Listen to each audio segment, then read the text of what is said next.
वाह, बेटी समाधान होती है, समस्या नहीं होती है। जब घर में कोई समस्या आ जाए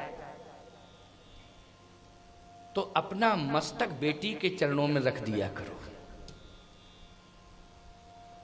कन्या का पूजन जरूर किया करो। अभी नवरात्रि आ रही है, कन्या पूजन किया करो। बहुत बड़ी शक्ति है ये समाज की, बहुत बड़ी ताकत है। कन्या का पूजन होना चाहिए। गौ पूजन, कन्या पूजन, देव पूजन, गुरु पूजन, ये बड़े महत्वपूर्ण पूजन माने जाते हैं। माता पिता का पूजन, ये साधारण पूजन नहीं होते हैं। भगवान इन समग्र पूजनों को देख करके प्रसन्न होते हैं। बेटी की ओर देखा और इशारा किया, इधर आओ। सीता जी ने तुरंत जो है पिताजी का इशारा देखा तो चली आई। 6 साल की तो है ही। आप कहोगे प्रमाण क्या है कि सीता जी आई और बुलाया है? पहले जनक जी ने प्रणाम किया, इसके बाद जनक बहोर आय सिर नावा। जनक बहोर आय सिर नावा, सीए बुलाए प्रणाम करावा। सीए बुलाए प्रणाम करावा। सीए बुलाए प्रणाम करावा। सीए बुलाए प्रणाम करावा। इसका मतलब बहोर मानी दोबारा प्रणाम किया। सीता जी को बुला के स्वयं प्रणाम किया और कहा बेटी प्रणाम करो, प्रणाम करो। सीता जी ने प्रणाम किया। जैसे ही श्री किशोरी जी को देखा परशुराम जी ने, तो अलौकिकता है उनमें, तो है ना, साधारण थोड़ी है। देखा और देखा तो कहा जनक यही बेटी है? हाँ महाराज, इसी का विवाह है, आशीर्वाद चाहती है। अच्छा अच्छा। और महाराज स्वयंवर हो चुका है। अच्छा, स्वयंवर वर्ण भी कर लिया है? हाँ। परशुराम जी ने कहा अखंड सौभाग्यवती भाव। बोलो समस्या का समाधान हो गया कि नहीं? भगवान बदलता नहीं है, दिया हुआ वचन समझ गए हो कि नहीं? दिया हुआ वचन वापस नहीं लेता, बदलता नहीं है। आशीर्वाद दे दिया तो दे दिया, लेकिन ये बुद्धि कौशल किसका था? बोलो, पिता का था कि नहीं? और समाधान भी बनी है तो बेटी ही बनी कि नहीं बनी? जबकि बेटे को बुला के प्रणाम करा सकते थे। लक्ष्मी निधि आदि ये सब पुत्र हैं महाराज श्री जनक के, उनको बुला के प्रणाम करा देते। नहीं, बेटी को ही, और जिस बेटी का विवाह है उसी को बुलाया, प्रणाम करो। अखंड सौभाग्यवती भव। राजाओं ने कहा कि 50% मामला तो निपट चुका है, क्योंकि सजा कुछ भी मिल जाए, लेकिन मरना वरना नहीं है जिसने तोड़ा है। सजा मिल सकती है, कुछ भी थोड़ी बहुत सजा मिल जाए, लेकिन मरना हम लोगों को है, ये पक्की बात है। हम लोगों की मौत मररा रही है, इसलिए आशीर्वाद मिल गया। अखंड सौभाग्यवती भव सीता जी को दिया, लेकिन राम जी को आशीर्वाद मिल गया। मिल गया कि नहीं मिल गया? अपने आप ही पति को आशीर्वाद मिल जाता है। अगर पत्नी को अखंड सौभाग्यवती भव का आशीर्वाद, तो पति को अपने आप मिल गया, अपने आप ही।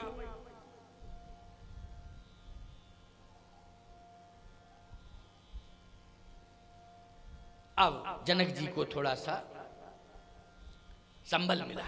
थोड़ा क्या, बहुत मिला। थोड़ा नहीं, बहुत मिला संबल। चलो कम से कम बाबा ने आशीर्वाद तो दे दिया।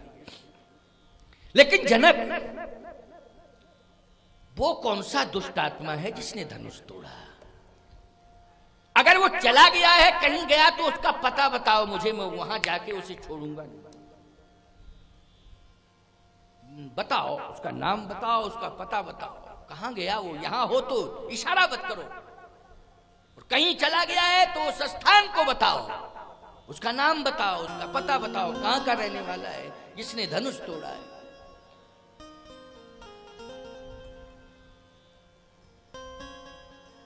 अब जनक जी महाराज क्या करें, क्या सोचें? और नहीं तो जनक फिर ये फरसा अपने आप निर्णय लेने लगेगा। मैंने तो कह दिया है, और अगर मेरे तुमने बताया नहीं और ये फरसा चलने लगा तो समाज तुम्हें जड़ कहेगा, तुम भले ज्ञानी बने रहो। क्या कहेगा? जड़। जब पूछ रहे थे, बार बार कह रहे थे तो बताना चाहिए था।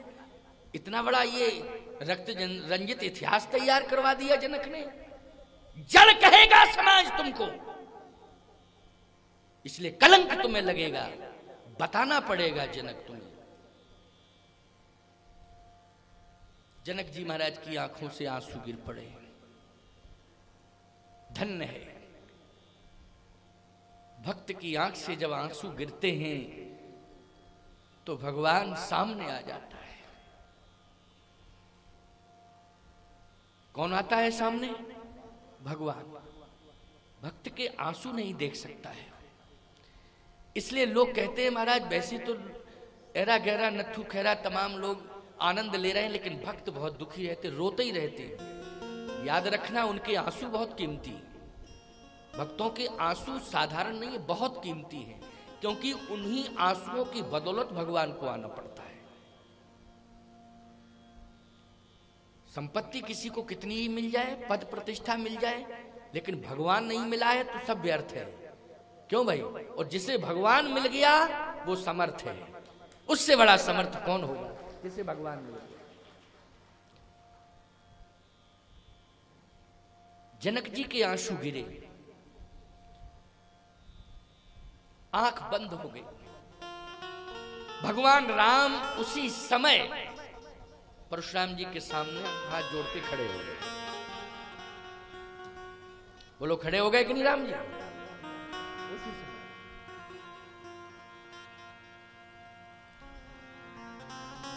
भक्त बनने की कोशिश किया। एक एक आंसू की कीमत ईश्वर जानता है। आंसू निकलता है, संसार उपहास करता है, लेकिन संसार बनाने वाला एहसास करता है प्यारे, इसलिए आंसुओं की कीमत व्यर्थ नहीं जाती।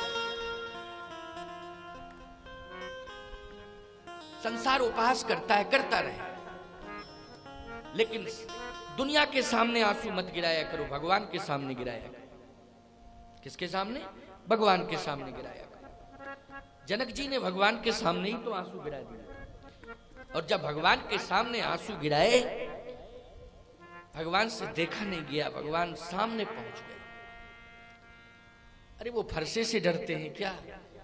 मौत तो उनकी दासी है। क्यों भाई? क्या है? दासी है। ये तो लीला हो रही है प्यारे, और परशुराम जी भी इस बात को जानते हैं, राम जी भी इस बात को जानते हैं। ये तो लीला है। लेकिन जैसे जनक के आंसू गिरे, उसी समय जो है एक बार जनक के आंसू गिरे थे, जब अकाल पड़ा था तो श्री जानकी जी प्रकट हो गई थी। बोलो हो गई थी कि नहीं? जब अकाल पड़ा सारी प्रजा रोने लगी, तो जनक जी ने कहा कि मैं तो यज्ञ करता हूं, मैं तो पूजन करता हूं, यजन करता हूं, हवन करता हूं, लेकिन धार्मिक वातावरण होने के बाद भी अकाल पड़ रहा है तो निश्चित है मुझे नरक जाना पड़ेगा। जा सुराज प्रिय प्रजा दुखारी, सो नृपावश नरक अधिकारी। मुझे तो निश्चित है नरक जाना पड़ेगा, लेकिन भूल कौन सी? आंसू गिरे। जैसे आंसू गिरे प्यारे, तो झरझर झरझर झरझर झरझर पानी गिरा, और पानी गिरा तो याद रखना उसी मिथिला की भूमि पर भगवती श्री जानकी प्रकट हो गई। बोलिए जनक नंदनी की जय। आज दोबारा आंसू गिरे तो राम जी प्रकट हो गए कि नहीं? राम जी आ गए, सामने आ गए। आंसू व्यर्थ नहीं जाते हैं, आंसुओं की बड़ी कीमत होती है। इसलिए हाथ जोड़ के खड़े हैं। राजाओं को लगा कि चलो अब समाधान हो गया, जिसने तोड़ा था वो सामने आ गया। अब परशुराम जी जाने और राम जी जाने और जनक जाने, अब हम लोगों का झंझट खत्म, क्योंकि अब तो सामने ही। परशुराम जी ने जैसे ही नेत्र खोल के ठीक से राम को देखा,